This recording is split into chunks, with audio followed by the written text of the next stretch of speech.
to another edition of Thunderdome! Listen on. Listen on. This is the truth of it. Fighting leads to killing. And killing gets to warring. And that was damn near the death of us all. Look at us now. Busted up and everyone talking about hard rain. But we've learned, by the dust of them all, Bartertown's learned. Now when men get to fighting, it happens here. And it finishes here. 2 men enter, 1 man leaves.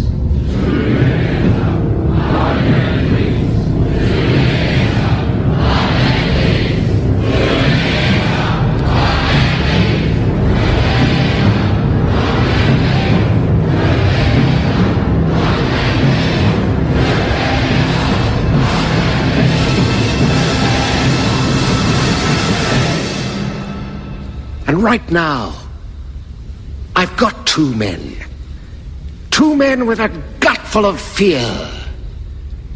Ladies and gentlemen, boys and girls,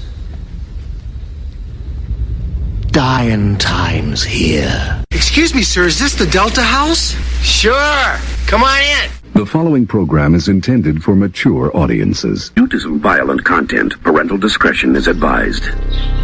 Take him to Detroit. No! No, not Detroit! No! No, please! Anything but that! No! You will never find the more wretched hive of scum and villainy. Pay attention to me, boy. I'm not just talking to hear my head roar. So it's sort of social. Demented and sad, but social, right? Guess Captain Soundboard doesn't know how to run the soundboard.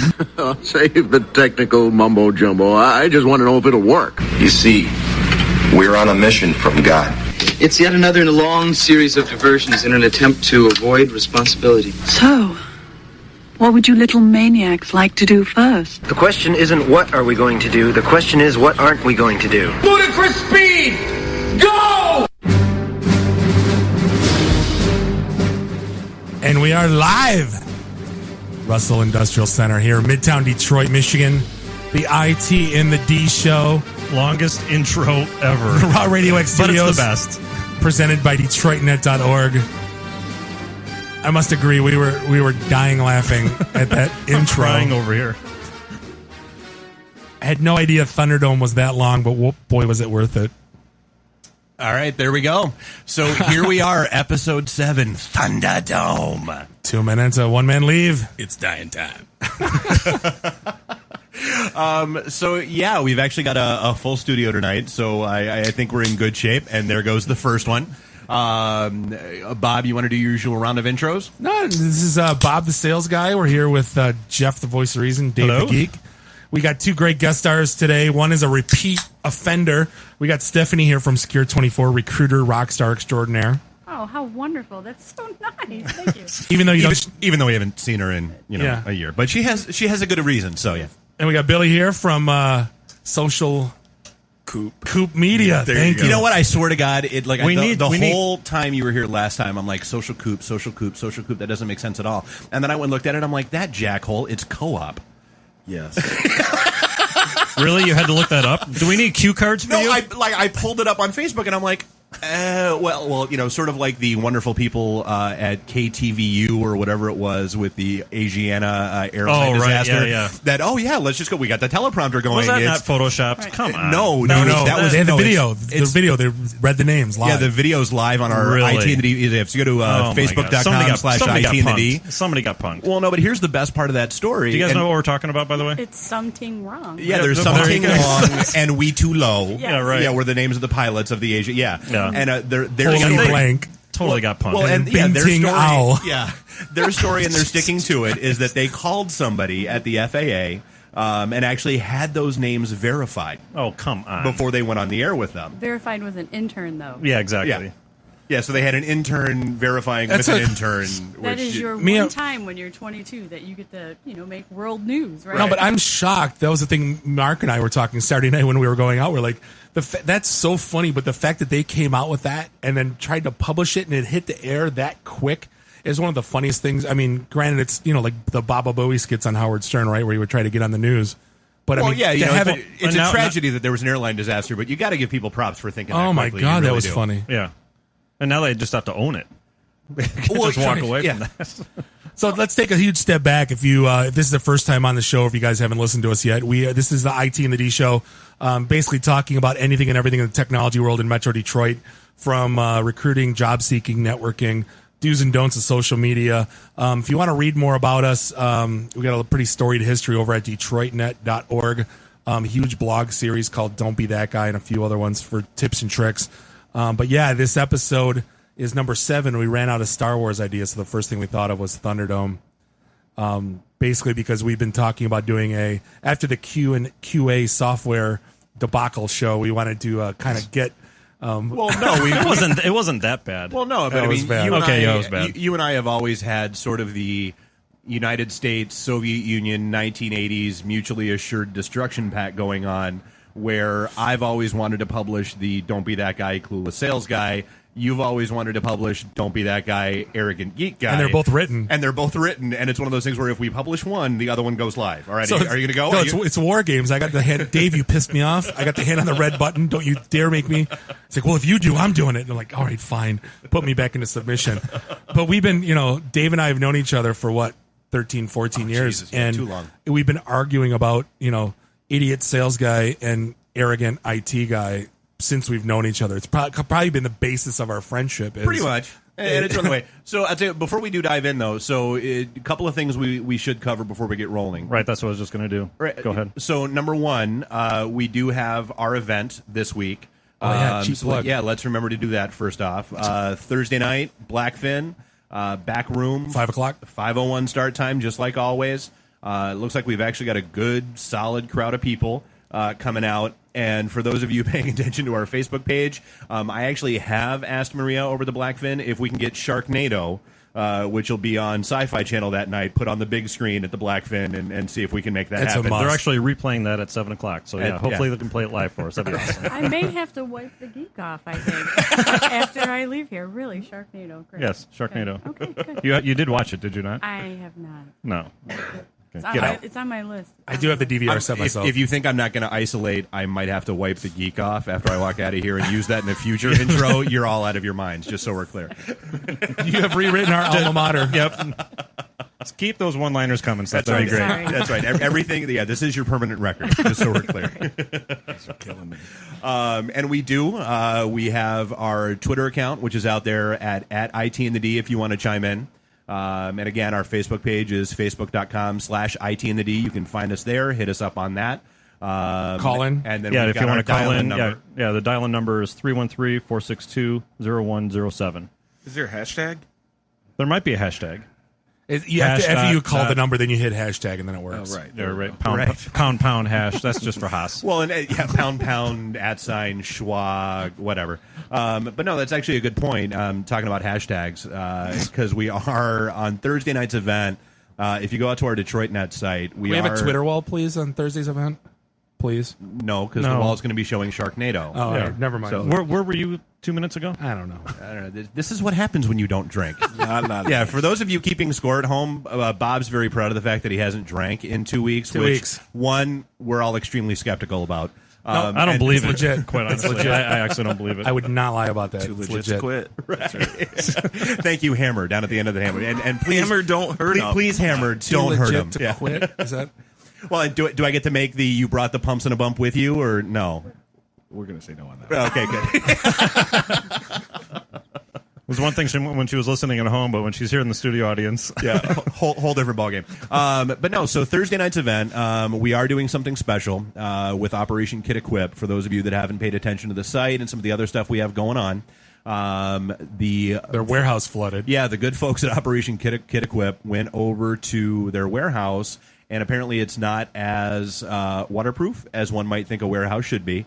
And so, and if you don't know what they do, they give school supplies to kind of underprivileged youth, mostly in the inner city. So it's a great. Well, actually, it's actually all throughout Metro Detroit. Okay. Yeah. So, like tens of thousands of dollars worth of, supplies and that kind of stuff just got destroyed.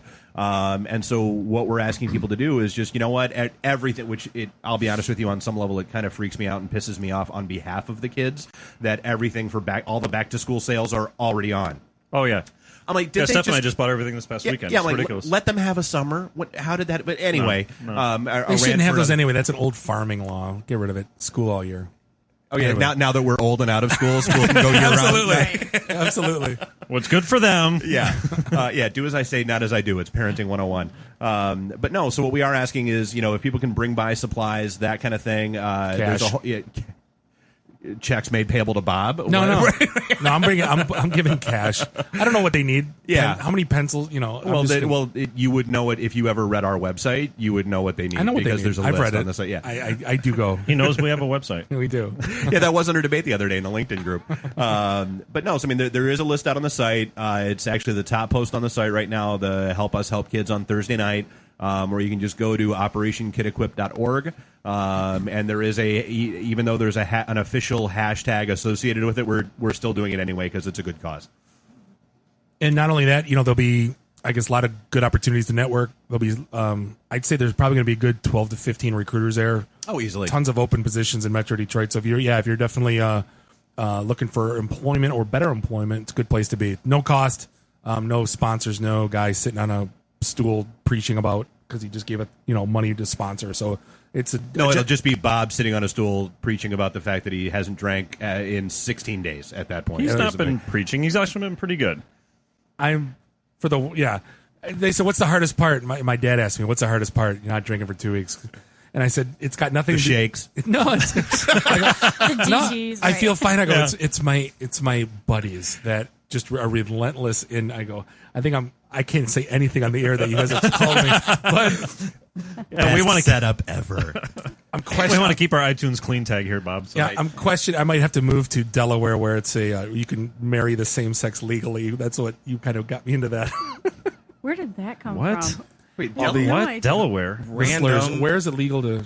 I think the biggest side effect is the rambling. Don't you think? Probably. You have more coherent thoughts, like when you have some alcohol. Like I don't know where that even came has lack from. of alcohol affected your focus? It Bob? could be. You want a blue ribbon right now? I do. He wants a Pabst blue ribbon right now. Is what he wants. That's Gold Star. That doesn't sound like what he wants right now. No, but and actually, on that front though, talking about jobs and that kind of stuff at our event, that is one of the reasons why we've got Steph here in studio. She's a recruiter for Secure-24, and at least 4 or 5 times a day, she's littering my Twitter feed and my Facebook wall with some sort of post because Secure-24 is hiring like mad. Mm-hmm. We've had a 1,400% growth rate over the last 4 years, and we are projected to have another 100% growth rate this year. Too. Really? So it's been very exciting, very fast paced, very technical company too. The one good thing that we do have is the academy model too. So we don't just hire senior people; we hire entry level people and give them an opportunity. Very cool. And that's one of the things that we get hit up about a lot because I think we've chatted about this before. Just the kind of the nature of the beast with our events. The recruiters that tend to come to our stuff, they're looking for that mid to senior level crowd. And so it can get a little discouraging for the folks that are just trying to break into the industry. And, Bob and I are always doing these, speaking engagements with Shifting Gears or, over at Galaxy and Quicken and those guys. Those are all entry-level folks that are looking for gigs. So that's actually good to hear. Yeah, say what type of entry-level? Because that's, that's the majority of the questions we get is on. What's the hot technology? Right now, we're primarily an infrastructure organization, so that's what we're looking for. I would say if you have exposure to Windows or any OS for that matter, as well as Active Directory, database, we actually are growing our development side. So. Hey, big shocker, just for the record, the Weatherbug just told me that there's a heat advisory.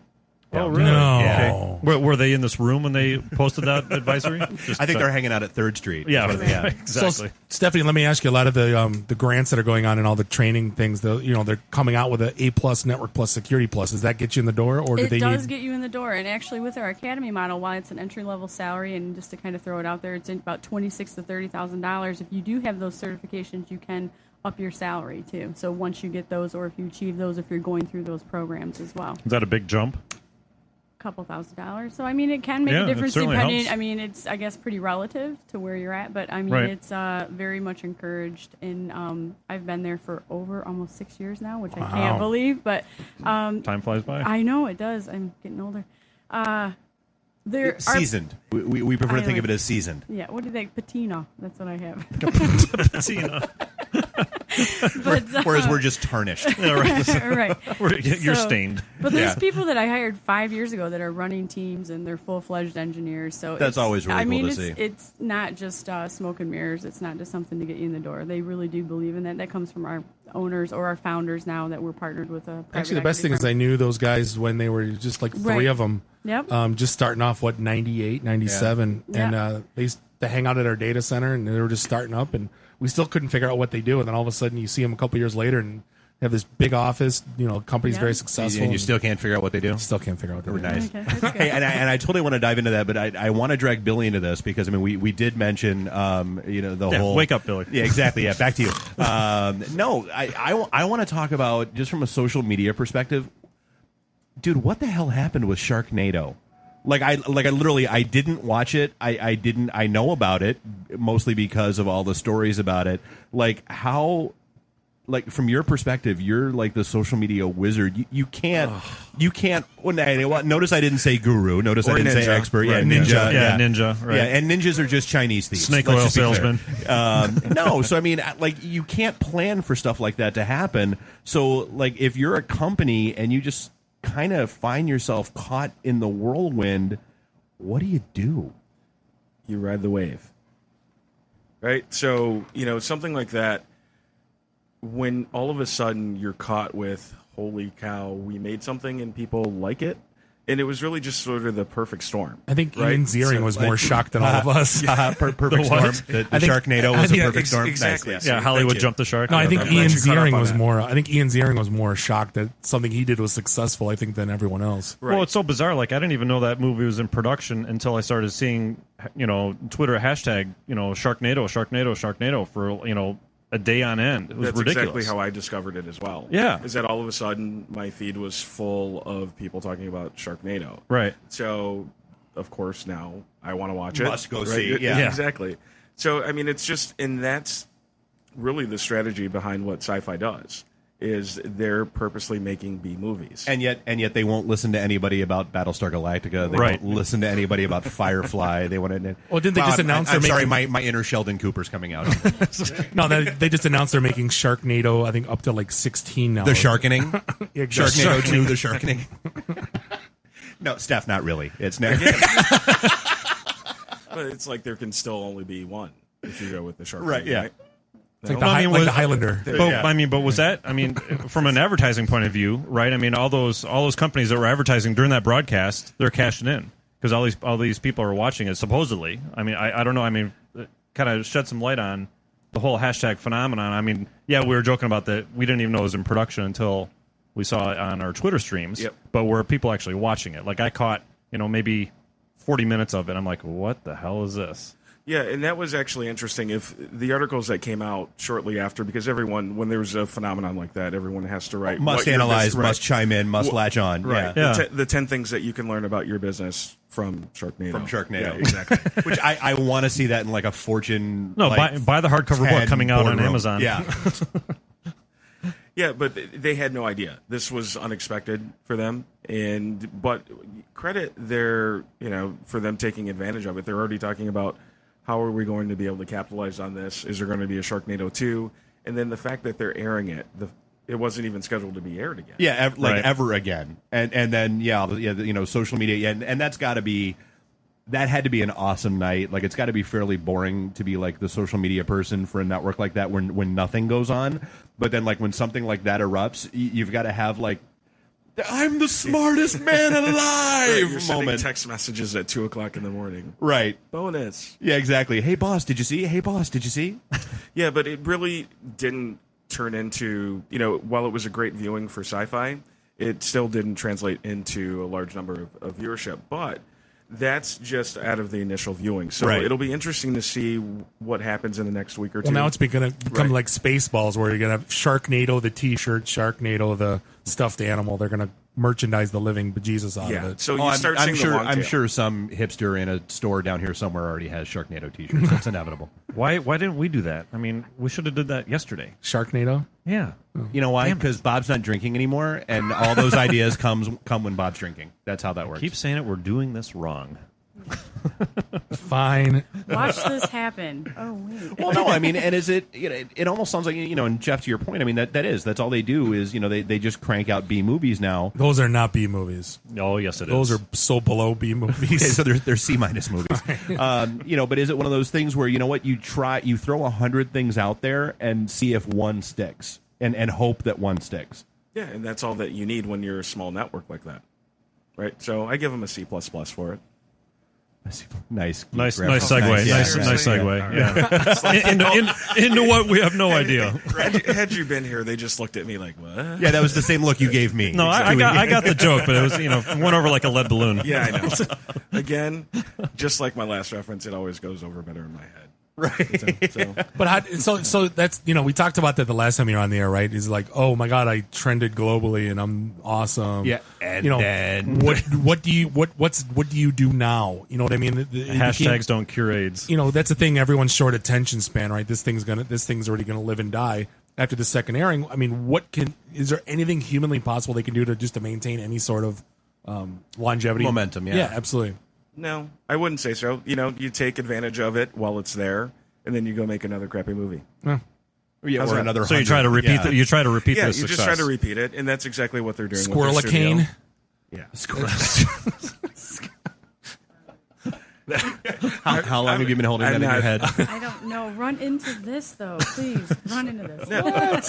She's holding up her fist. You guys you're absolutely right though. You ride not to use it. You ride the wave while you can. Take advantage of it, and then take it into the next.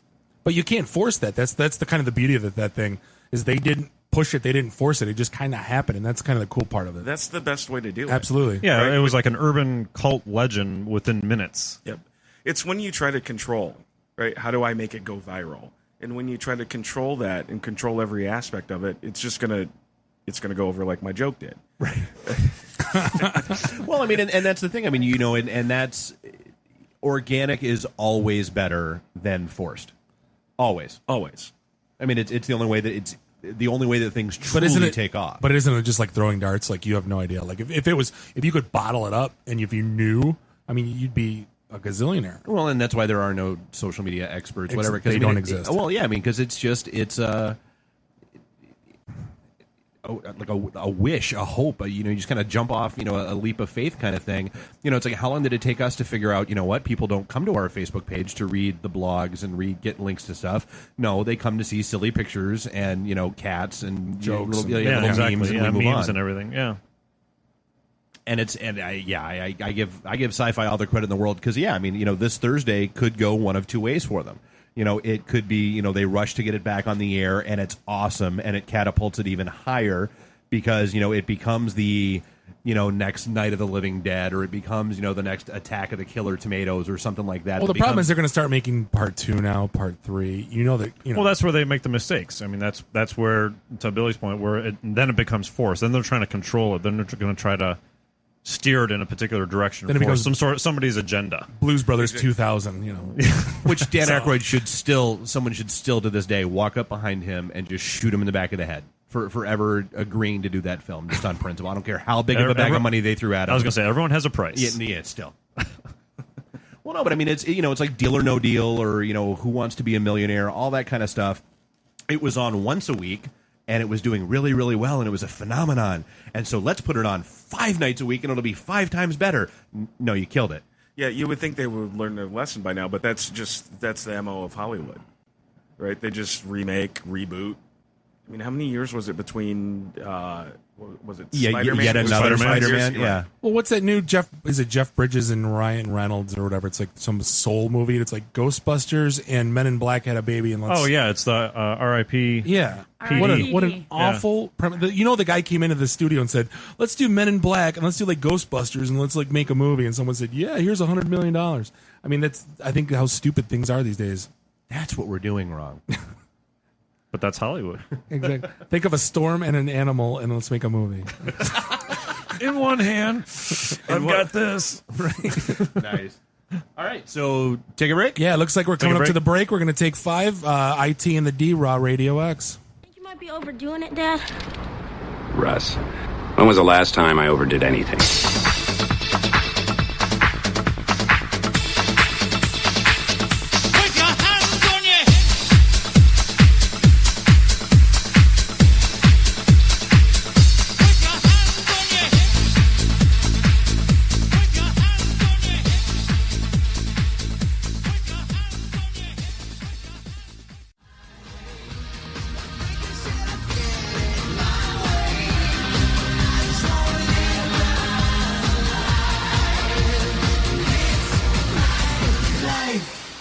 Chicks cannot hold their smoke. That's what it is. So we're officially, I guess we got 2 announcements. We're back. IT and the D, Raw Radio X, brought to you by DetroitNet.org.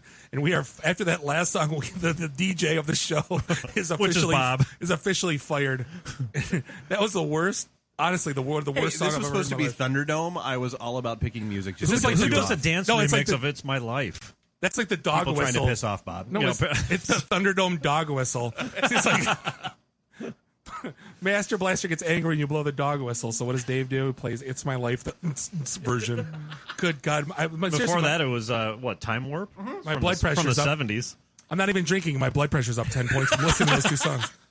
It's the Rocky Horror Picture Show. What's wrong with you people? God Almighty. Nothing's wrong with that movie at all. So, first segment, we rambled a little bit on social media and Sharknado and all that.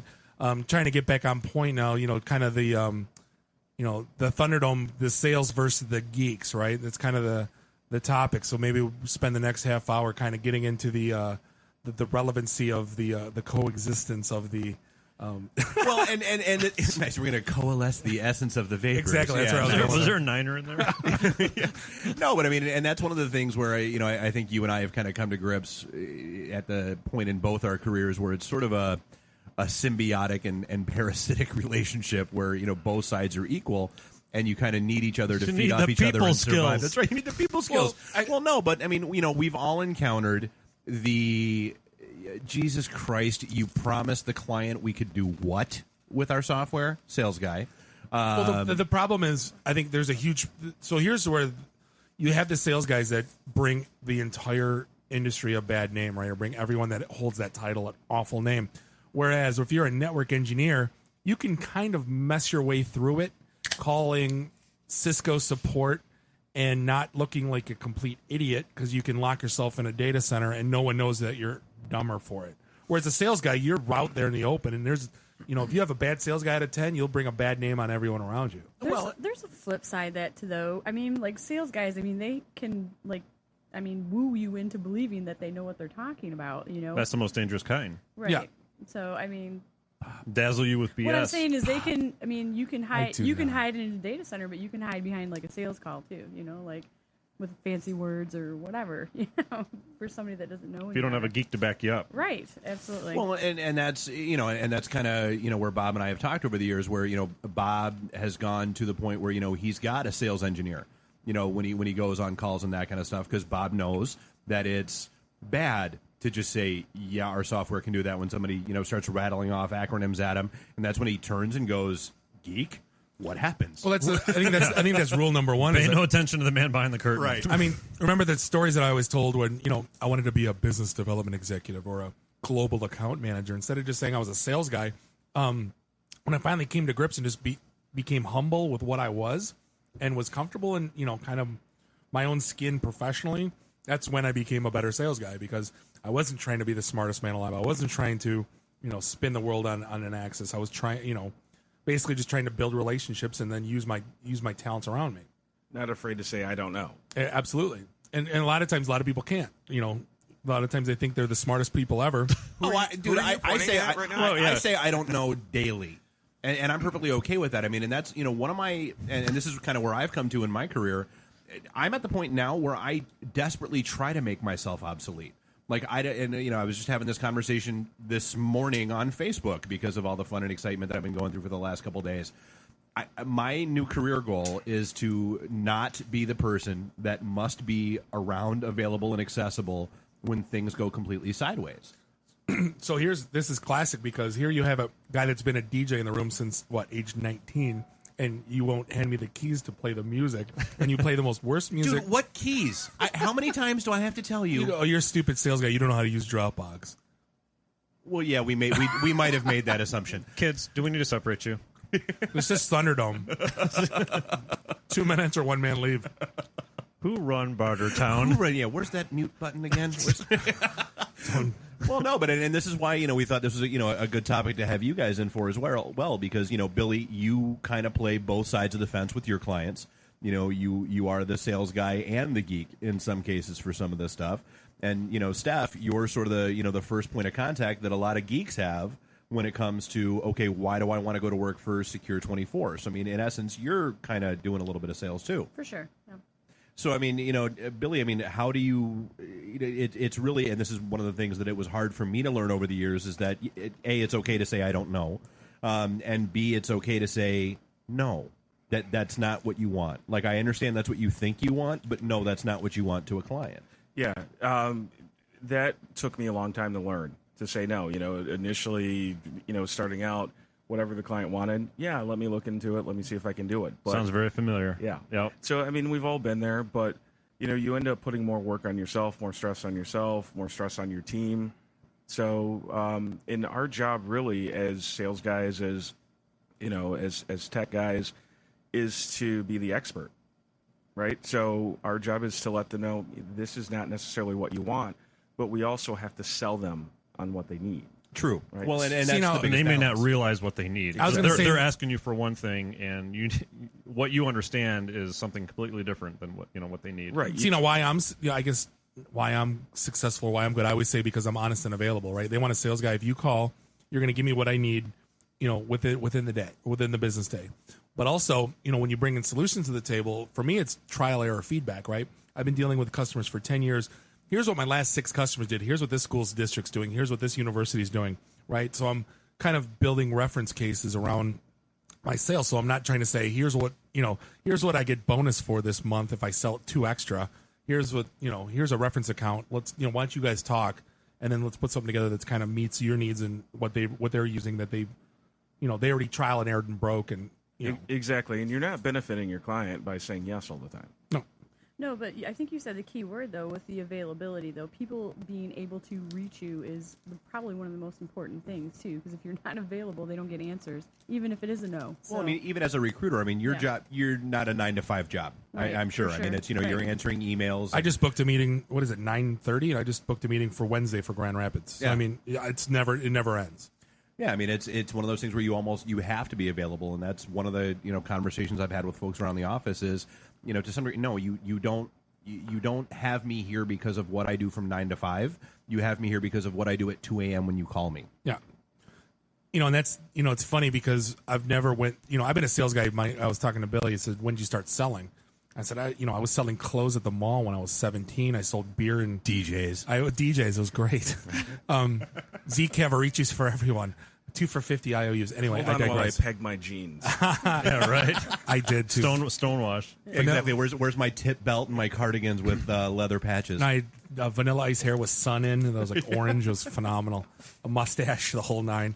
We'll have pictures later. There are pictures out there. I have one. Which is why I can never run for the Senate. But I sold beer in college. I sold IT. So this has kind of been in my blood. So every time they send me like a sales training, I kind of say, yeah, I know. You kind of get it. But there's a lot of guys that aren't natural sales guys that need that stuff. One of the big flaws that I always see sales guys do is they walk in and sell features and benefits, right? Here I have this widget. It goes 10x and it handles this and it has these plugins and it does this. Nobody cares. Dave, you want to know how can it fix me from not having to do this? Right. Right. So, even you might. Where does it solve my pain point? What problem does it? Well, and we've had this conversation about, whether it's somebody looking for a job or clients or, looking at clients or anything else. It's not what can you do for me? It's here's what I'm doing for you. Here is the problem for you that I'm solving. Well, the worst sales guy I ever encountered, that was the first don't be that guy, was he had a product that apparently quickened the sales cycle, right? And he called me the next 5 days after I met him and he said, so did you close any business from this deal or from this trade show? And I said, well, no, I sell solutions. It's a longer sales cycle. He's like, well, if you use my product, you'd sell something. And I'm like, you clearly didn't even bother to ask to learn what it is that I do in my business, and you just tried to push whatever crap product you had down my throat. He tried a one-size-fits-all Absolutely. approach, which doesn't work. Well, yeah, I mean, you can't, Billy, I mean, you can't approach, a Blue Cross Blue Shield the same way you approach a Tipsy McStaggers.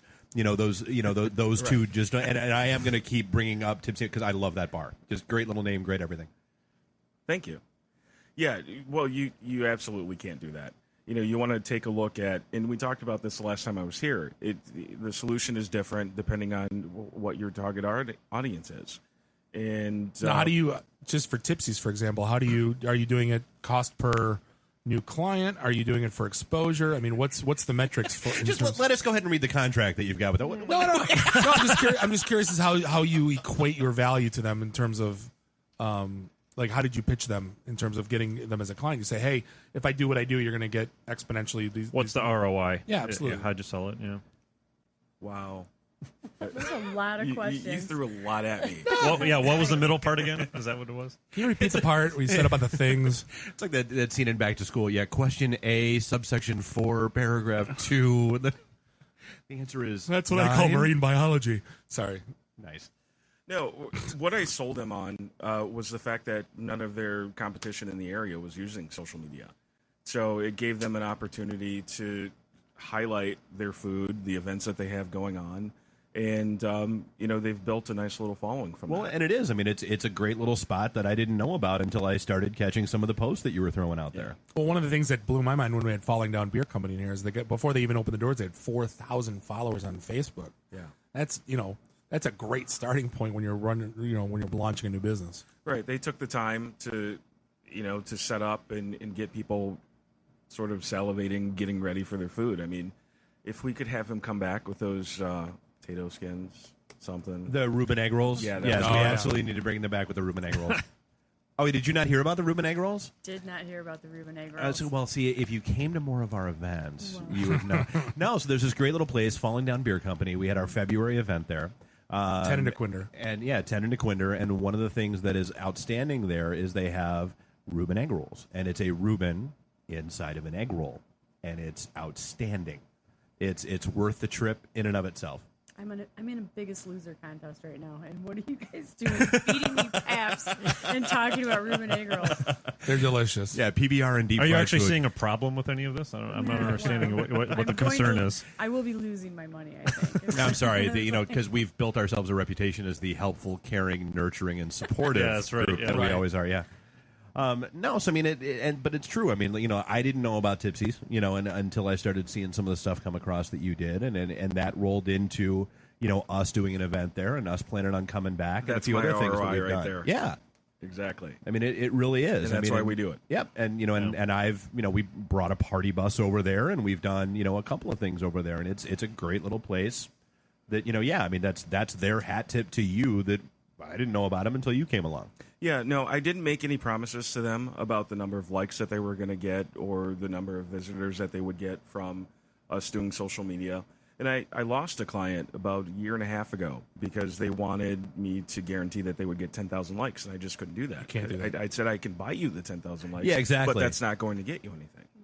Well, and that's the what do you want versus what do you actually need? Because, there are, a ton of websites out there that buy Twitter followers, buy likes on your Facebook pages, buy this, buy that. But again, it's Doesn't get you forced. anywhere. Well, it's the forced versus organic approach. It's those bot followers or those bot likes are never going to see you, are never going to interact with you. 99% of them are completely fake and bogus accounts anyway. Exactly. So what's the point? So let me ask you a question. I mean, a huge part of this goes to either one of you. A huge part of my sales life is understanding my competition, right? When I'm walking in the door, I need to know exactly how to position what it is that I'm selling, right? Because I know what the competition is going to be selling. So to get around it, are you guys doing the same thing? Like, who are you, I guess, competing against the other social media manager or doing nothing?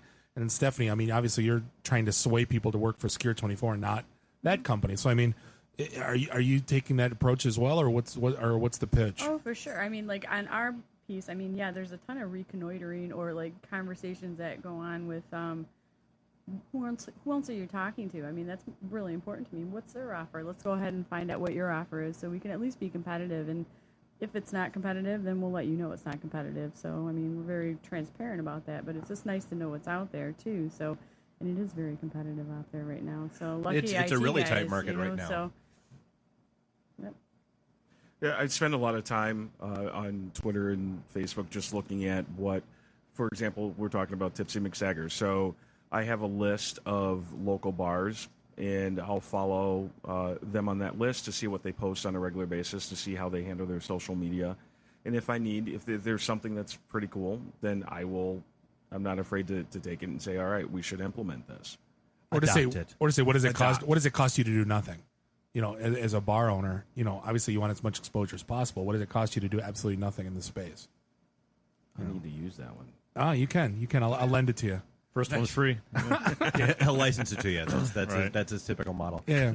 Well, no, but I mean, and that's that is something that I've noticed. I mean, there are a few bars around me that I've noticed that have started to do some of the things that Tipsy does. I mean, the internet, much like Hollywood, is basically out of ideas, and so as soon as somebody does something that shows the slightest bit of success or gaining traction or anything, basically everybody in that market and in that same space rushes to do the exact same thing. Yep, exactly. And we didn't even have that. It's tough with Tipsy's, just trying to find competitors that are doing what they're doing. Hey, Sharknado night on Thursday. I think that's your new thing. You should push that. Yeah, no.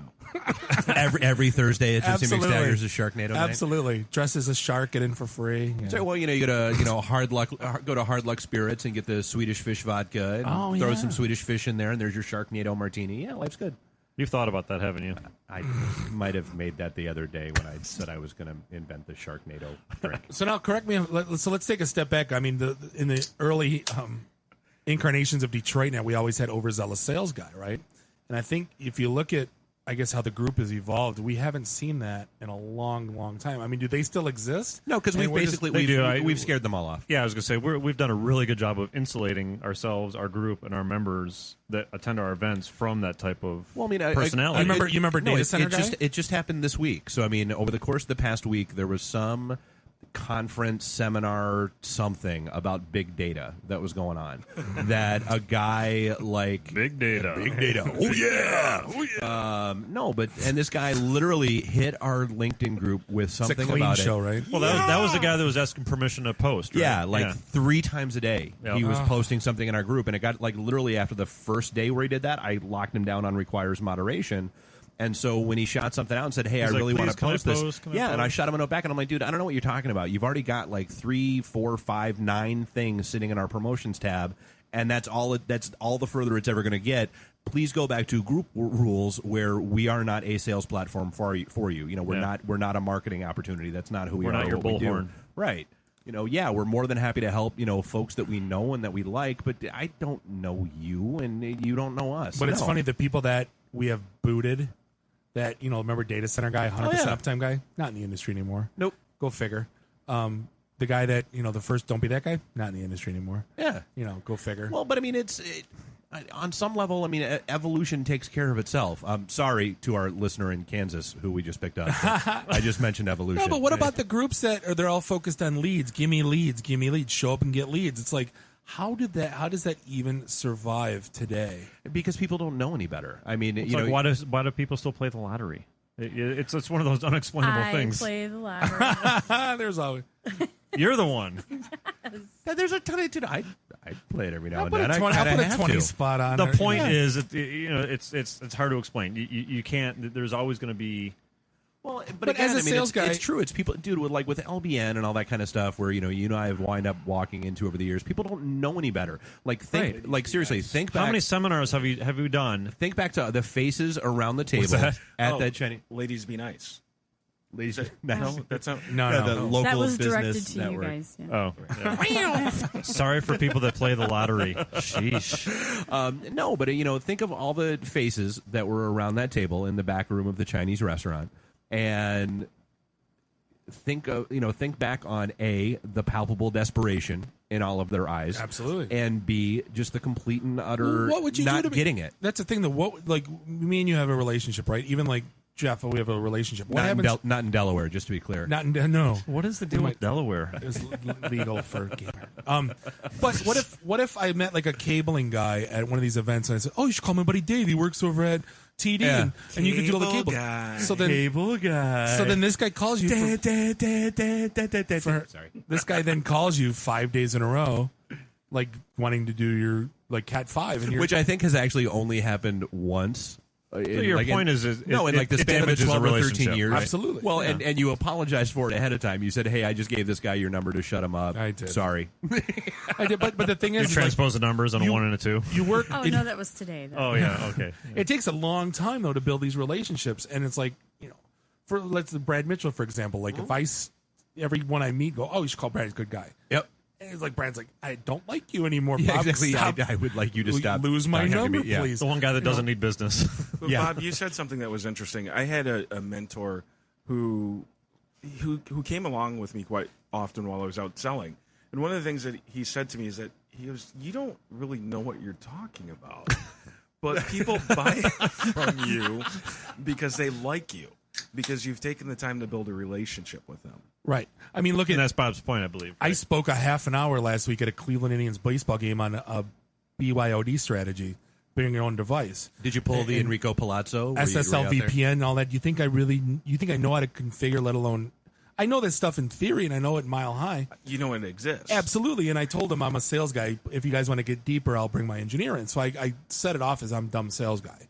And I think And here is my PowerPoint. I didn't. I said, I hate power. I said, good news and bad news. Good news, I'm last. Bad news, I have no PowerPoint. We're talking. But the point of the matter is, I respect, the guys even came up to me and said, you had the best presentation. Why? You respected our time. You didn't talk up or down to us, right? You said you're a dumb sales guy. And you if you need any more info, you'll bring in the smart people. That's kind of how I always position myself. So, I walk in as like, I'm an idiot, but here, but I have a good team. But I have a good team. Absolutely. Instead of walking in going, I'm the smartest guy, I can do anything. Then you sound like they asked me one question. Up with that song on the top of your head. Yeah, how did that go again? I don't know. I couldn't repeat that if I tried. Yeah, exactly. With the Oompa hand gestures. I think again, we really ought to have video in here at some point. Yeah. The honesty and transparency goes a long way, though. Then you build trust, and then people want to work with you. Yeah. If you sold a bill of goods that work, come here at Secure-24, you get free Starbucks, and then all of a sudden you don't get free Starbucks. Yeah, we always get free Starbucks. Oh my though. God, I got to work there. We do give you free Starbucks. I mean, that was one thing. That was one thing Matthias was always good for. Was best coffee in town. Best coffee. Yeah. We also have fruit and breakfast every Monday. Nice. I have a question about LBN. Though. Shoot. Do you guys see that as, so you're spending time with people that are all trying to sell something to each other? To each other. Right. I mean, wouldn't that time be better spent prospecting? That's just it. Like the local chamber and the LBNs out where I'm at, I went to 3 meetings consecutively just to experiment. Same people, same pitches, month after month. Yeah. Nothing changed. Well, talking to the same people, and there's always the guy how is that helping your business? Right, and it's supposed to be 5-minute talk. Exactly. For 5 minutes. Yeah, or 30 seconds. you got the and then you got the guy 5. that does 15. Yeah. Well, and that's what, Bob and I wouldn't, we basically, we hung out through 2 introductions, and then I stood up and just said, hey, look. This isn't for us. Yeah, I'm Dave. This is Bob. We're from Detroit Net, and we are clearly in the wrong room.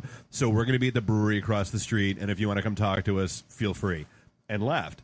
But like we were sitting there, we're like, God, if the people, like, let's say you go to 3 of those over the course of 3 months and you invest like 2 hours out of your life each time at them, that 6 hours could have been spent, making contacts, actually making contacts someplace else, working on, the SEO for your website, working on, making sure you had a decent Facebook presence, making sure, you had, you were out there tweeting or, doing something and that's just that actually it. I mean, provided engagement. It's the local chiropractor. It's the local guy that does roofing. It's the local plumber. And like those type of people don't have that networking experience. My neighbor is the prime example of that. I mean, Vince, he's a great cement guy and knows his stuff. Didn't have anything online, didn't have anything on Facebook. I took care of all that for him, and I swear to God, if one more time happens where I say, hey, Vince, did you follow up with the guy that shot the note through the Facebook page, or did you follow up with the email that I forwarded you about the person who had like the $10,000 job? And the answer is no. I'm gonna have to find a way to hurt him. Well, does he keep asking you, can you do it for me? Yeah. Because I've had that too. He knows better. Because I'm like, dude, I don't know you. No. Well, Billy, that brings up a good point at those events is the awful, god-awful elevator pitch. And we're going to get in. We're up for a break, and we're going to get into what do you do at those events on the elevator pitch in about 5 minutes. We're here live, IT and the D, Raw Radio X. Hi, Kate. Right back. What the hell am I looking at? When does this happen in the movie? Now. You're looking at now, sir. Everything that happens now is happening now. What happened to then? We're past then. When? Just now. We're at now. Go back to then. When? Now. Now? Now. I can't. Why? We missed it. When? Just now. When will then be now? Soon. How soon?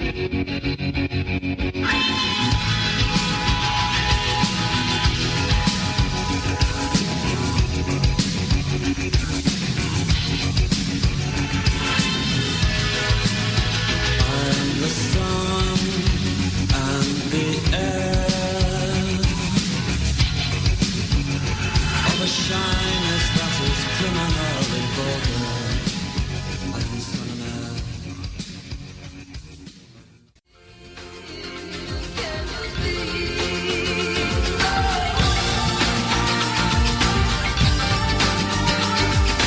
Kiss them for me. I'm in delay.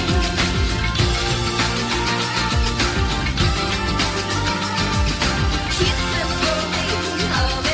Go that way. Really fast. Oh, that didn't work. This is the IT and the D show. All right, everybody wipe off your black eyeliner and come back from City Club. Actually, you win. You totally redeemed yourself on that. I break, told you by the I way. only wanted to screw with you in the first break. The first break I wanted to kill you. Tonight we're talking about a lot of different things. We're talking about Sharknado, talking about sales stuff. We're talking about recruiting, networking events. But during the break, again, some of the best conversations. We're talking about sales guys' personality traits. And the last training I went to, which was god awful, but there was a segment which kind of intrigued me where they said everyone that's a firstborn stand in one corner, secondborn stand in another corner, thirdborn or lastborn stand in that corner. 55 guys in the room. There was 44 guys that were firstborns sitting in that corner. So it's almost like that would be a great recruiting question to get away with it if you're interviewing for a sales job. Is Don't firstborn think that's or legal, I don't think it's legal Yeah, either. But right. but my God, they said that is true in 90% of the classes the guy does training with. It, it's firstborns are typically the type A sales guys, and I have no idea what that even means because everyone is good at what they do. The lastborns, we're all kind of bundled up. We're all kind of type A's. It's ironic that worked out like that.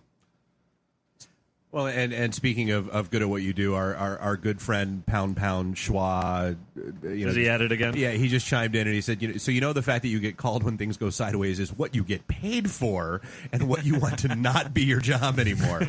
Yes, Jeff, I realize that is the paradox of where I'm going with it. The paradigm. I must change the paradigm. Hey, we got a listener from Montana, by the way, that says I do need at least one PBR to make it. I don't sound myself. That's nice. A listener from Montana. Wait, was that one of the states we needed to comment? No, it's Charles' cousin-in-law. Oh, all right. Well, then he's allowed. So actually, and talking about conversations during the break, Billy had one he wanted to dive into, which is actually kind of a good one. Yeah, I was just talking about cold calling. And, you started reading gurus that are talking about cold calling is dead. How do you feel about that, Bob? Absolutely.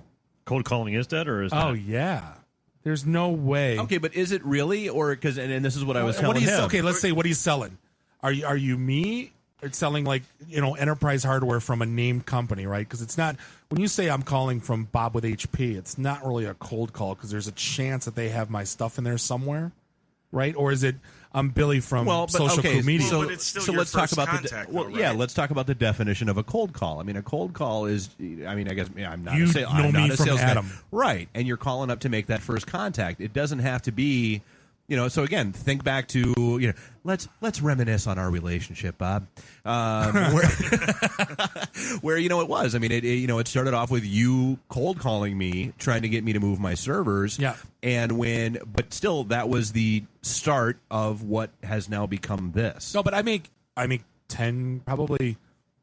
On average, I probably make 20 to 25 cold calls a week.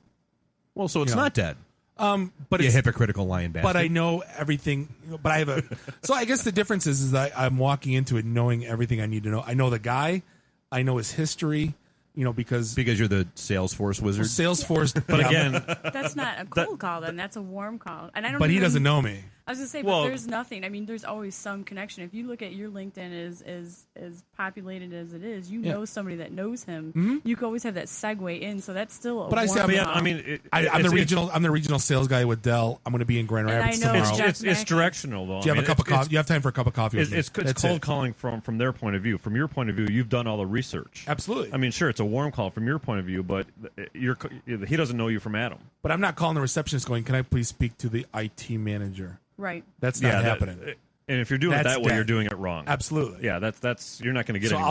I'll take that's like a candidate, sending a resume to the We've trained the our HR receptionist. I representative. would say we've trained our receptionist very well. She doesn't just send somebody to a network engineer, So, Yeah. like, So or my somebody cold- like yeah, 'cause that, that's usually a competing Yeah, recruiter. If you're looking Yeah. for a job, I mean, putting this Send him into to the me. job seeker point of view, I mean, Yeah. cold calling for looking for a position, looking for a job. Then we're talking about the difference between effective cold calling and what in a first-time salesman. My cold call is, I just closed this big school district, right, with my gear, and I'll even go up to him and say, hey, who do you pal around with? And these 10 districts. So I'll call those 10 districts and say, hey, we just did a huge implementation over at, Jim's network over at, Utica schools or wherever. Can I come in and have a cup of coffee with you and talk about what are you doing? Can I learn more about what's going on in your data That's center? an effective cold call. Absolutely. Yeah, and I'll do the same thing. But I'm because I remember back in my early days, right, when I used to call Dave and all that, him and Han, right? Like, I would like, and we were talking about the elevator pitch, right? And I'm going, we are the biggest fiber backbone, and and I didn't, that nobody wants. You to remember hear this, that. don't you, Dave? I absolutely do. No, it was true. And I learned very quickly that, I would, if I could get a sale with this guy, not saying refer me to your customers, but I would use the story, right? Hey, can I use you as a reference account? I say Well, but that every that's time I the close point. a I mean, deal, it's- can I use you as a reference? It's Absolutely. the relationship as opposed to, and maybe that's just the difference in, graduating in different levels in your career as a sales guy. Sure. Because, we've all, seen the sweatshop, boiler room, here's your clipboard full of numbers and who you're going to be calling today to, I don't know, sell Windows to, as opposed to, selling, enterprise network infrastructure for HP. Well, you've never seen a sales like CDW in Chicago. It's like Quicken Loans on steroids. Like the floor is a monster, right? But it's set up when you finally learn it, how it's set up. It's like a well-oiled machine. They know exactly what they're doing. They're very well calculated. Those guys make no cold calls. They know exactly who they're targeting. And once you get to the point where you're at named accounts. Hey, speaking of no cold calls in relationships, before we get too much further, I do want to make sure we point out again a good place to make some of those relationships yes. is going to be our event this Thursday night. We have events? We do. I swear to God Once we a do. month. It's and you know where they are? They're on our website, Bob. DetroitNet.org. You're right. Or itandtd.com gets you there too. That's true. It's Thursday night, Blackfin, back room, 501.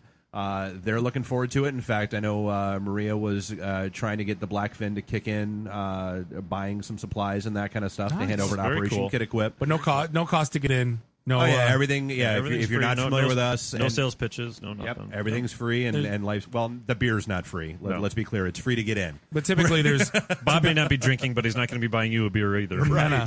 Typically there's a dozen, 15 really solid recruiters, and there's tons of job openings in town. So yeah, if you're looking for work in IT, definitely it's a place to Stephanie may or may not be there. Yes, I may or may not be there. Well, Yes. and then to Bob's point, I mean that's one of the things where we've seen. We've kind of been around the block long enough where we've seen the shift in the industry where it's gone from the job seekers that were beating us on the head saying when's your next event, when's your next event, when's your next event, I need to meet people, where now it's the recruiters that are beating us over the head saying when's your next event, when's your next event, when's your next event, I need to meet people that are qualified. And it's and been, qualified is the key word there. Yeah, I mean it's been kind of an interesting dynamic over the years. No, it has been an interesting. We've been wildly successful at your events. I mean, especially when we were probably the only organization that was hiring at one point in time. Yeah. About 3 years ago. So we've had a ton of great leads. But So is the GE, GM, Galaxy, Quicken, has that hurt you guys at all, or has it helped bringing? It's a different environment. It depends what you're after. I mean, Sure. like I said, we are truly a technology company. I mean, We are well-rounded in the fact that we do have a lot of business opportunities as well. But, I mean, the people that we're looking for are still those guys that are down in their basements tinkering away, trying to figure it out. My people. Because, yes, your people, yes. I mean, your people are my favorite people. But those are the people that we're always looking for. I mean, and it's, personality is very important, but I also think that we foster that growth, too, through our various different development programs, too. So, well, and I mean, so Billy, I mean, how are you seeing, kind of this shift in the economy? How's that either working for or against you? I mean, there are a lot of people that said, look at the, Mark from Falling Down, and said, okay, you know what, the IT thing is probably not going to work out long term. I'm going to start my own business, and there's a lot of those that have cropped up over the course of the last 3 to 5 years. I would assume that's probably a good chunk of your demographic, or is that a lot of the people where it's really hard to get the point across to? The people that it's really hard to get the point across to. So, really, we're still, as far as social media is concerned, even though it's been around for a while, there's still a lot of education that needs to be done. Oh, yeah. About the proper way of using it. Like you mentioned with your concrete guy, taking the time to respond. You have to follow up. Right. Yeah, it can't be a one-way funnel. Right. You can't just say, hey, I'm going to throw up a Facebook page so that people can find me, because that's the old way of thinking. Let me throw my business name on Yellow Pages, on Google. Oh, yeah, well, if we take your brochure and turn it into a website, it'll be magic for you. Yeah, that's what I'm talking about right there. But, so when we met, or when I was here the last time, we talked about the importance of listening. Yep. And if you can't get listening right, then you're going to fail at social media. and I can also say that through our growing pains, too, doers aren't necessarily managers, too. Like, you can't put your best IT guy and manage 20 people. True. You have to have the concrete guy have somebody to partner with and help him run his business, where somebody needs to be that liaison, like, hey, follow up on this, where our friend Bob would come in handy because he's such a fantastic sales guy. Speaking of you're going to need to wipe the sales guy off you at the end of this. Ew. Crying out loud. Sell them That's on really that, though. Right? The idea of having someone to follow up, because as an entrepreneur, quite often, why do I need you? Well, it's a question of time, too. I mean, if you're talking to a barbershop owner, is he really going to have the time to do follow-up for his social media and listen to his patrons and potential patrons? Well, and on some level, I mean, it's almost the, what do you want versus what do you need? What does a barbershop do with social media? Right, exactly. But I mean, unless, of course, you're Lady Jane's. But if there's a barbershop, walk-ins welcome with a picture of Christopher Walken. But if there's a barbershop that's been there forever and he's losing business to the Bo Ricks that just opened up, 2 blocks down the street, how do you convince him as a potential client to say, hey, this might be in your best interest to pay attention to this or help advertise, or the flyer in the local diner is no longer going to cut it for you. You're going to get squished out. Well, and the sad reality there is, I mean, it's when people need it the most, it's probably when they're least likely to jump on it. Because then it's I'm already in a downturn, and you're already, and I'm already losing money, and you want me to spend money on this that I don't already have budgeted. I mean, that's occasionally a hard conversation to have. Especially when you don't know the exact ROI, right? Right. I'm going to do this. It is. If I'm doing research for a local business, I'm going to research his competitors and walk in there, and the message I'm sending him is essentially, your website sucks, or you need a website, or you need a social presence. Yeah. Well, you're buttering them up. You're not using those words, but that's essentially the message you're saying.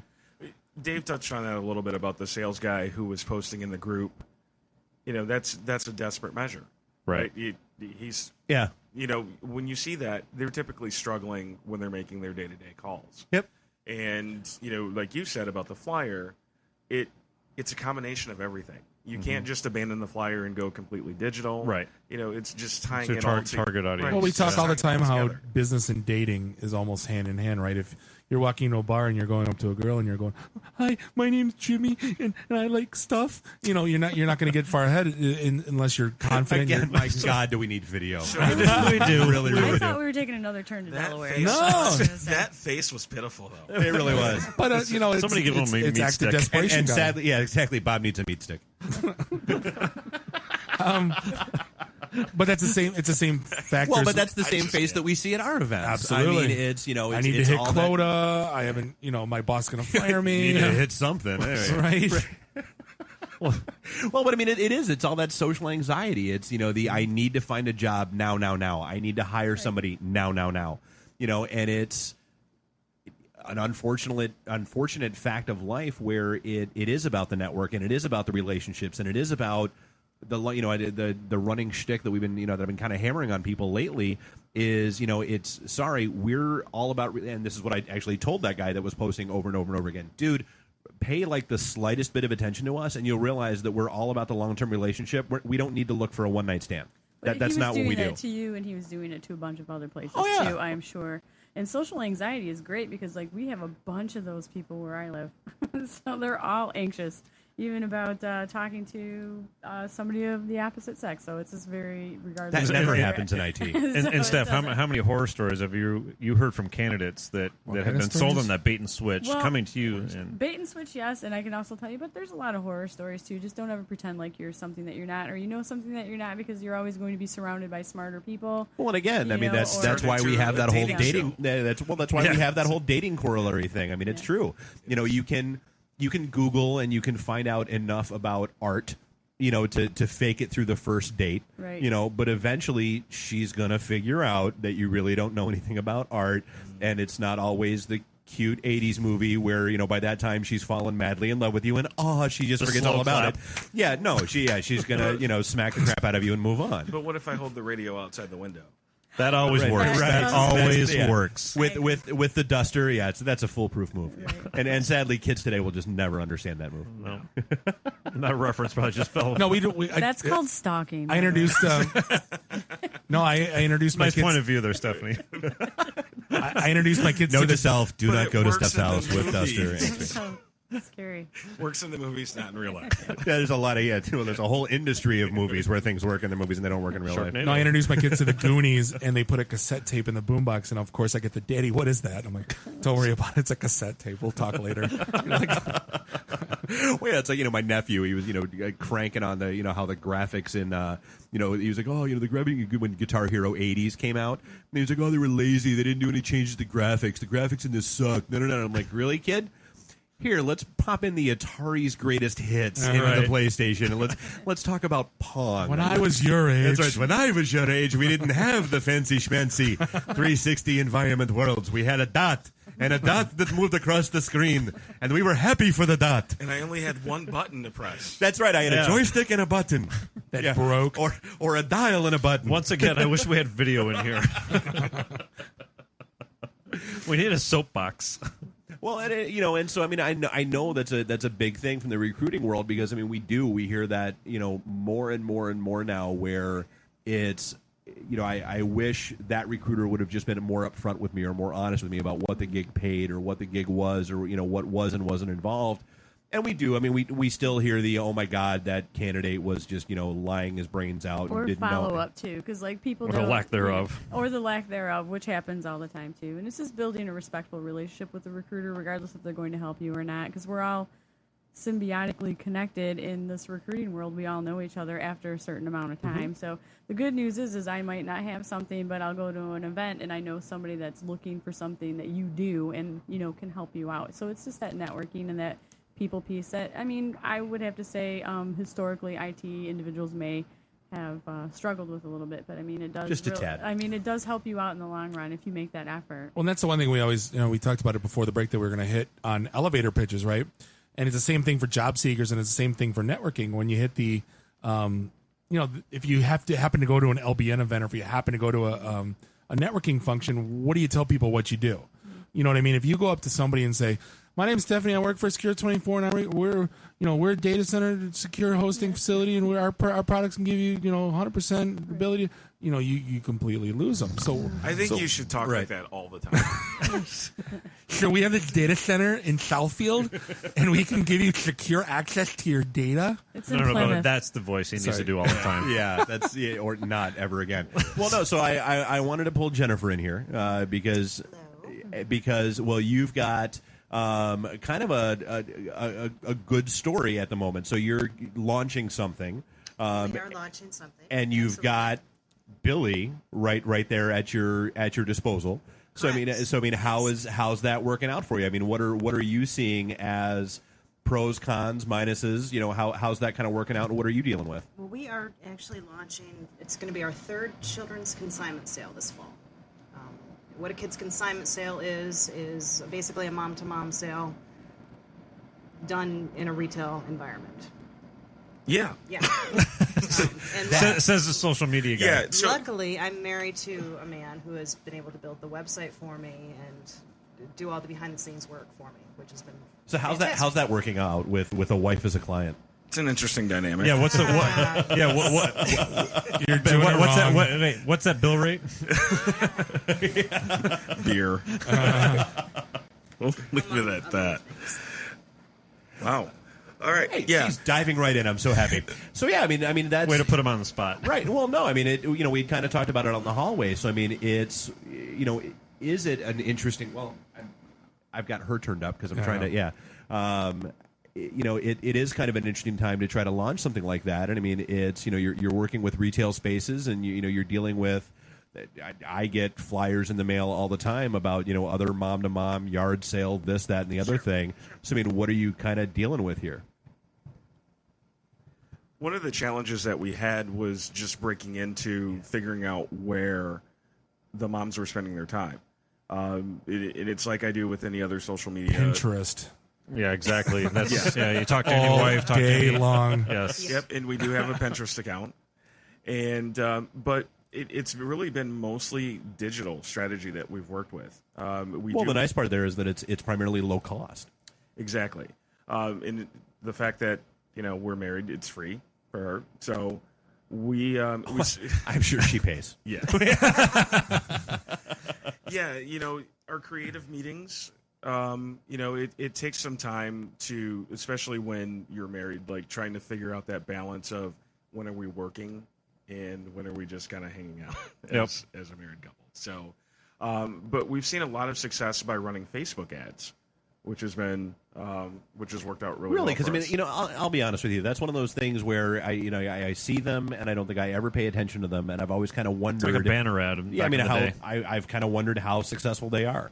Yeah. So what we did was, instead of focusing on those banner ads, we did what they call sponsored post. Right. So you write a post, you post an image with some text, and then you pay for Facebook to keep that in the news feed. So anytime someone likes it, it starts to spread sort of virally. And now, so does that explain why I've seen the same friend of mine liking the same page like 18 times in the past 2 weeks? Exactly. That's a sponsored story. Gotcha. But those work really well because they're always in your face. Yeah, they're always in your face, and it looks It looks natural. Right, it looks natural. So instead of being on the right or left hand, it falls naturally into where you're spending your time on Facebook.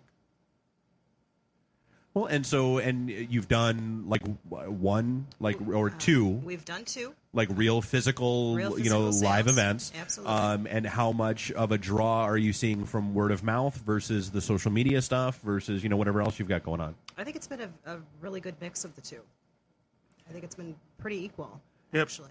And she puts me on the registers when we're having the sale. So And you're so charming to the ladies that buy clothes. Why did I sense some sarcasm? You are. They love you. Right. But what we hear often when I ask, where did you hear from us? Almost always Facebook. Yeah, Facebook is a big driver for us. We have our core group of friends, but yeah, Facebook has been huge. Well, and that's and that's one of those things where unlike we've always joked, we have friends because we're not doing MLM or pyramid schemes or anything like that. If you have something truly useful and valuable, you should be able to rely on your core network and your core group of friends.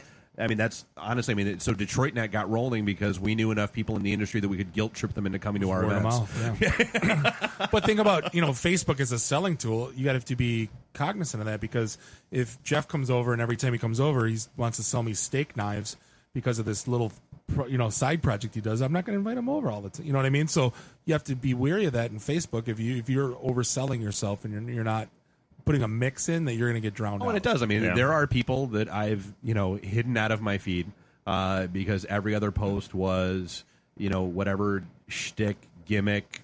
Am I one of them, Dave? No, actually, I mean, like No, I said, you're not. I still see the 4 to 5 Twitter, Facebook, whatever post that you throw. I'm just giving you crap. But no, I the mean, worst is the girls from high school that like got into like an MLM thing, like the face scrubs, like your friend that does all the Oh, dirty yeah, toys. yeah, that one too. Yeah. But you see, actually no, she's the really good. jewelry and the bread clubs. Yeah, and all no, that the one stuff. that the pure. She's actually funny with it. She doesn't like sell. She does it the proper way instead of going. I got to sell this weekend. Yeah, we The see proper that. way, that's- We see that a lot with those home-based businesses of them just going from page to page to page. There needs to be a video camera. That was all right. But they go. It's like page, there's like 2 shows going on at the same time right exactly. now. They go page to page and then just post. Just blast the exact same thing they over and blast over and the over exact again, same message, and they get blocked. We've learned to tune that out. Right. And if one of the things that we did was we made sure that we took the time to mix up our messages. So if we do a sponsored post, it may run for 24 hours. We'll pull it down and then run another one. Completely different message. So if I'm a small business, that's the thing that you have to be mindful of, is that you have to constantly be switching up your marketing strategy. Yeah, the same message won't work repeatedly over and over again. And Stephanie, as a recruiter, you're posting open recs on from your own personal account as well as the My Secure-24? Twitter. Yep, from the Secure-24 account, but my account too, because over the years, I mean, and I'm not going to date myself. I've been in this industry for several years, so it turns out Yeah, I'm I friends think I met with you back in EDS. Yeah, back I'm in... friends with a lot of people that Dating are in the industry, so that is a huge networking tool for me. Along I'm with sorry, LinkedIn Bob's inner too, 11-year-old is still giggling that you said date yourself. Yeah, that was. Yeah. I am dating myself. Do you live alone? All right, well, I'll tell you what. Before we hop into a break, is there a Facebook page, website you want to throw out there quick before we hop into the break? Absolutely. The website is SavvyKidsConsignment.com, and that's Savvy with 2 V's, named after our daughter, Savannah. Very cool. Shameless plug. And the phone number is 586-335-2226. Very good. We're gonna take a quick break. IT and the D, Raw Radio X. See you in a few. We'll be right back. You have been recruited by the Star League to defend the frontier against Zur and the Kodan Armada.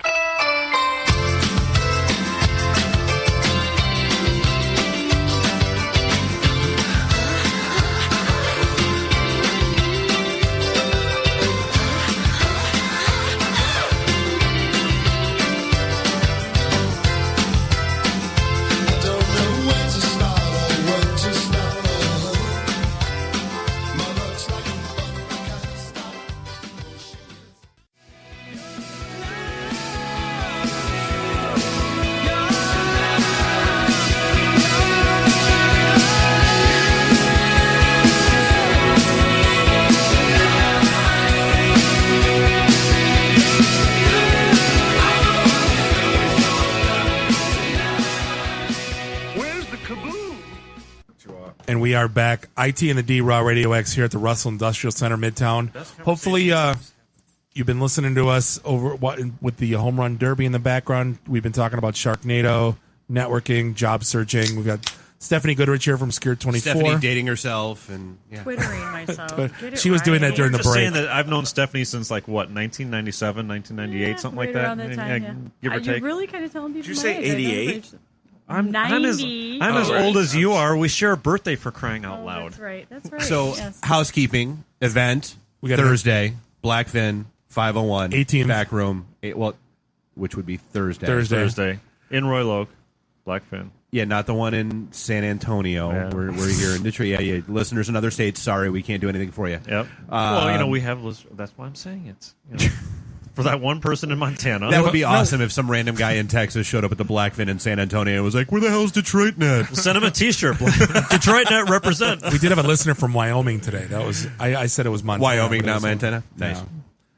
No. Well, those square states, they really take themselves seriously. Absolutely. And then we've got the Operation Kid Equip, which is still high and prevalent on the website that we want to talk about. That we're going to be, gathering equipment and supplies for the kids. Our phone number, in case anybody wants to call in here during the last segment, is 313 something something something something something something complete. Hashtag. Yeah, hashtag schwa. We really just ought to have that on a post-it, like We right do. here. You or can, something in the like meantime, that. hit us up on Twitter at IT and the D, Facebook at IT and the D. The phone number is 313-462-0107. 462-0107. There you go. Tad. Yeah, exactly. Tad, you are not allowed to call.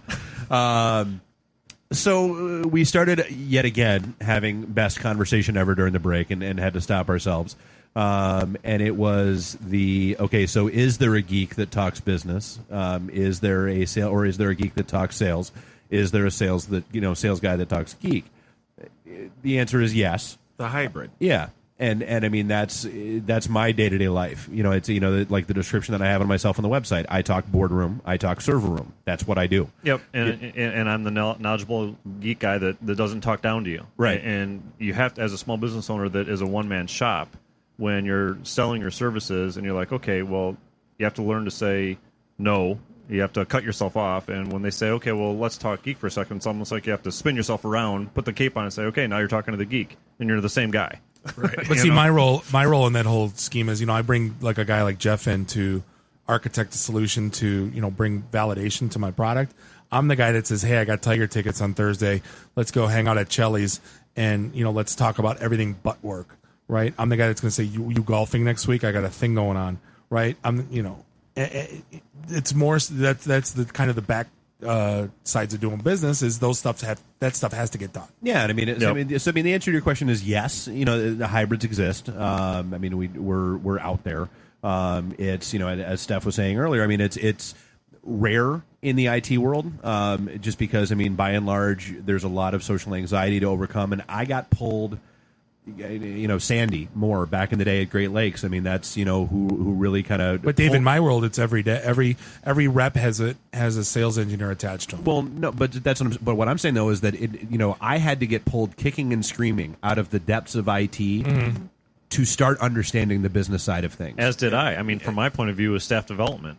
For the two of you, Jeff and Dave, how long did it take you before you were comfortable? In that hybrid role. Some days I'm still not comfortable with it. No, honestly, because it really is divided loyalties. There are it's the if you only knew the power of the dark. I see the geek in me still wants the ultimate, elegant, perfect solution. I see the good in you. No, yeah, exactly. Well, that's just it. Tell your sister she was right. because you're wearing both hats. You're it's going to sound bad, but you're almost doing both jobs half-assed. But really, you have to focus on one.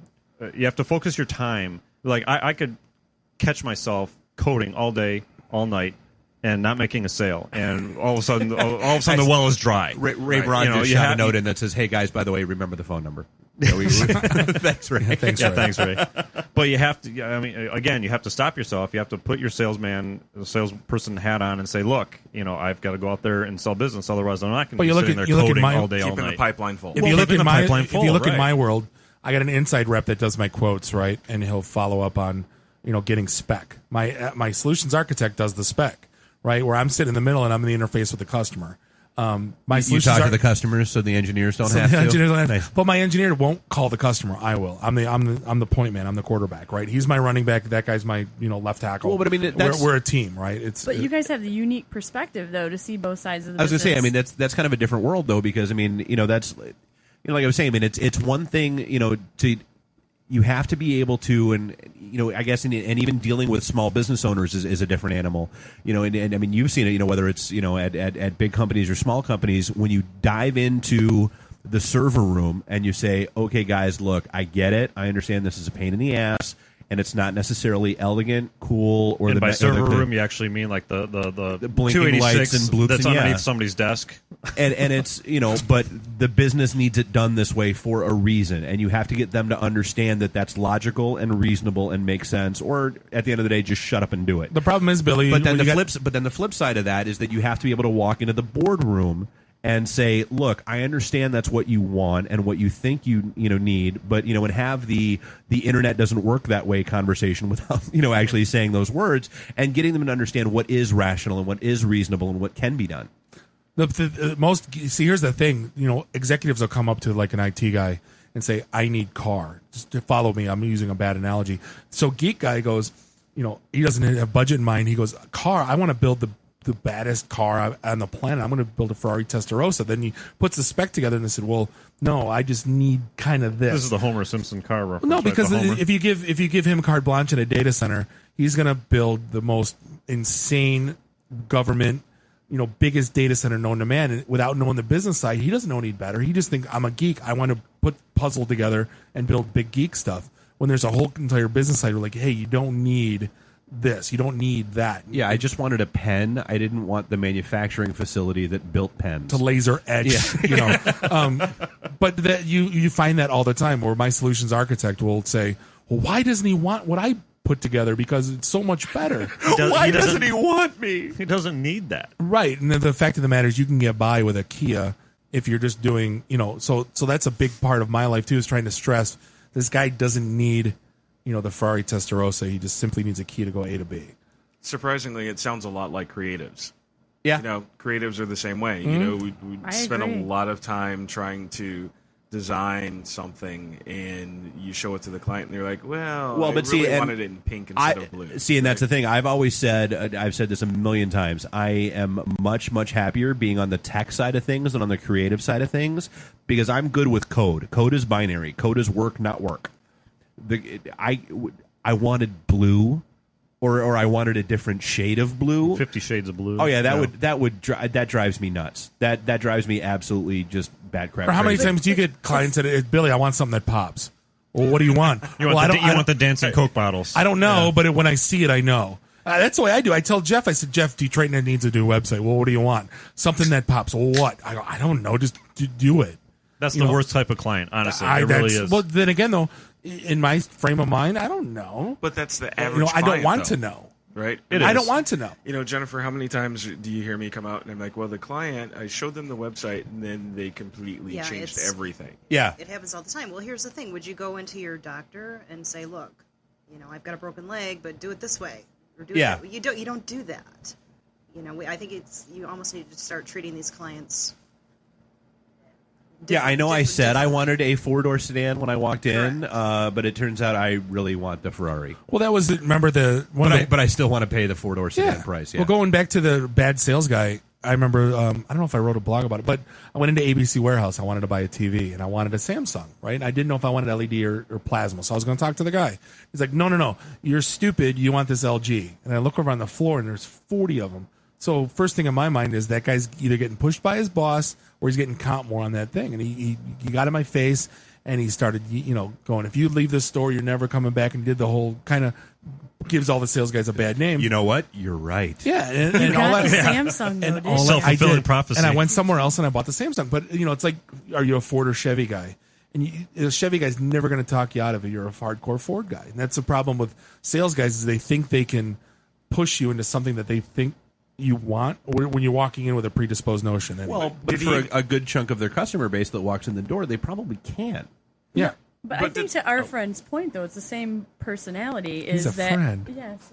I'm sorry, but He's you just guys excited he can talk. You guys are both building something in a different way. Even though he's a creative guy and you're an IT guy, you're more of a technical, like binary zeros and ones that we sometimes Which I confuse. can't understand. Right. He's part of the Matrix. So, but you guys are still building something, and then once you build it, you're very proud of what you do, and then you don't understand why people aren't accepting that. So I understand where he's coming from saying creative and IT, because I see it all day, how they are like creative-ish, in our environment. So it's the same type of personality. It's creative in a completely different way. Right. Right. Yeah, You're still creating. So, but it's hard, right? Because you fall down the rabbit hole. You guys know what I mean when I say rabbit hole, right? Yeah, that's what I was talking about earlier. Right. You start on a project and you want perfection. Oh, absolutely. And you don't understand. Yeah, and I have to stop myself. Yeah, it's like the client is not going to care that this is formatted properly. You know how many deals They're that gonna I've care lost? if it works. You know how many deals I've lost in my life where the competition would come in and under spec, right? Let's say the RFP comes out and they need X. They come in, give a completely different solution, but they pitch it and they're $100,000 lower than me and they win the deal. And I'm like, they completely under spec.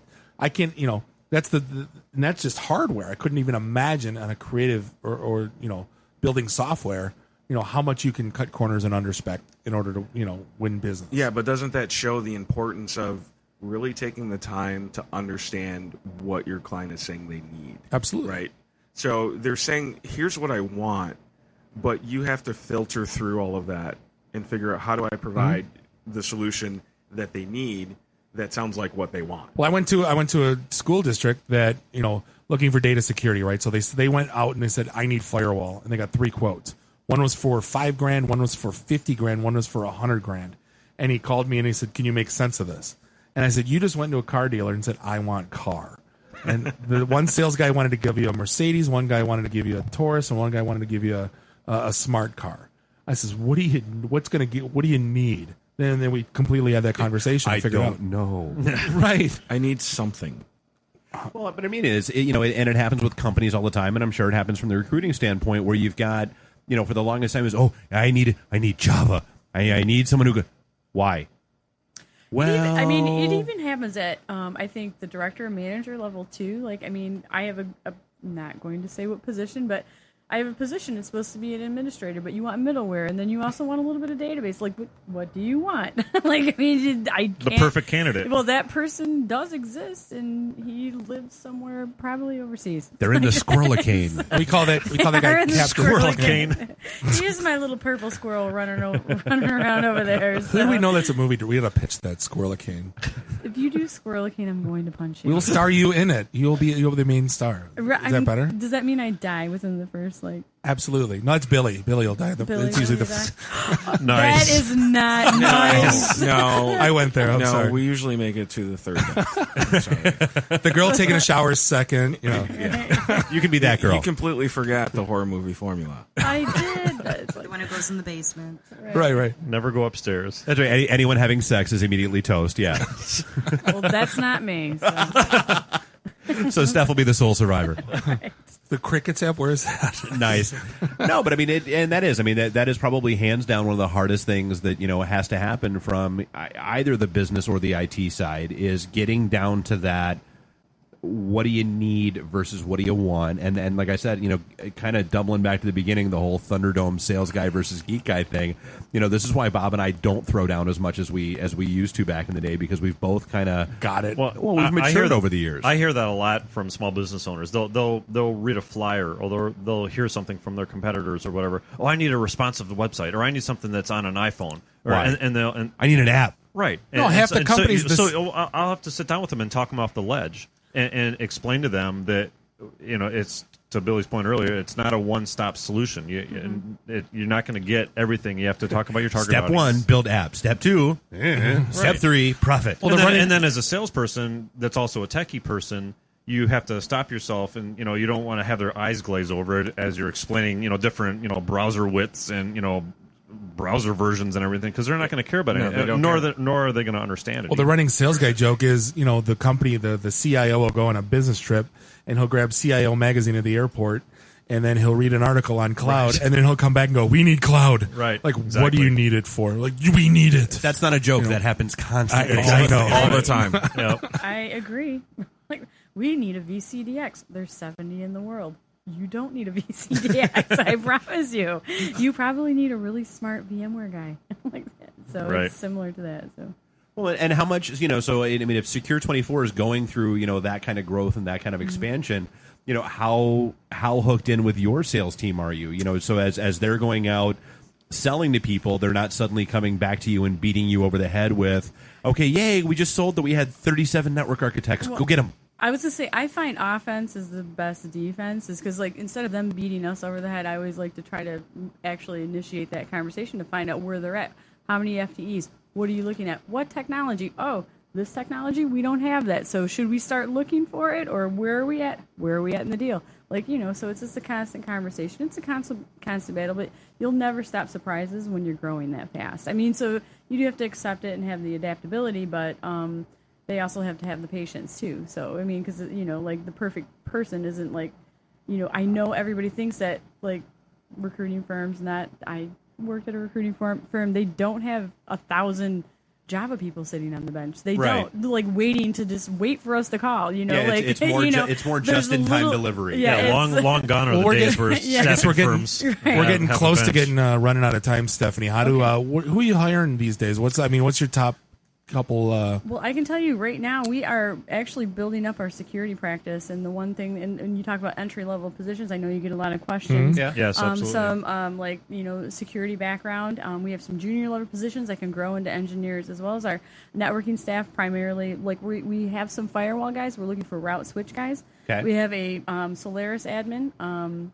That we're heavily looking for, which can be also a middleware admin too. So if you have Solaris, Apache, Tomcat, and everything else, then we would love to hire you. But if you show up to our event on Thursday, we'll find one for you. I hope so. Inevitable. Actually, Solaris admins are not that popular. Yeah, we are kind of a dying I was breed. gonna say, that's a term you don't hear too often. And they these days. find you at what's the best way to get a The hold of you? best way to get a hold of us is just go to our job listings at secure-24.com. We have a job bite. Everybody that is assigned to a rec is attached to it, so we can get it.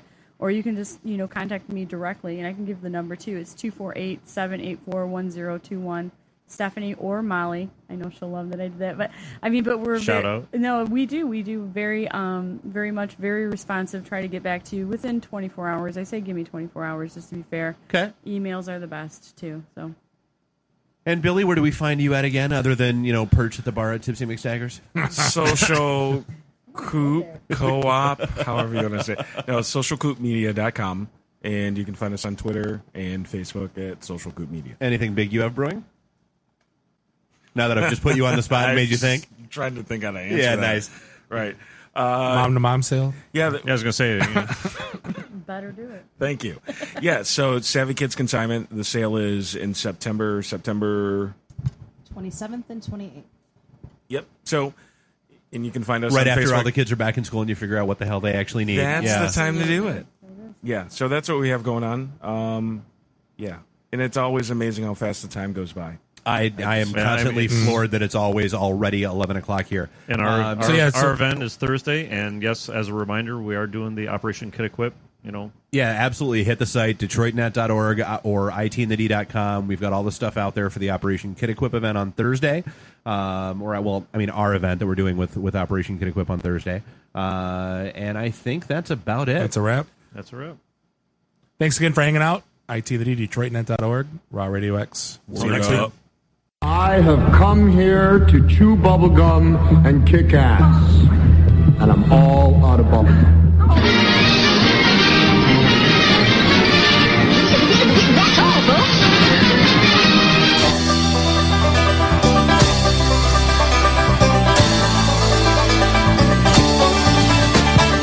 Eastbound and down, loaded up and trucking.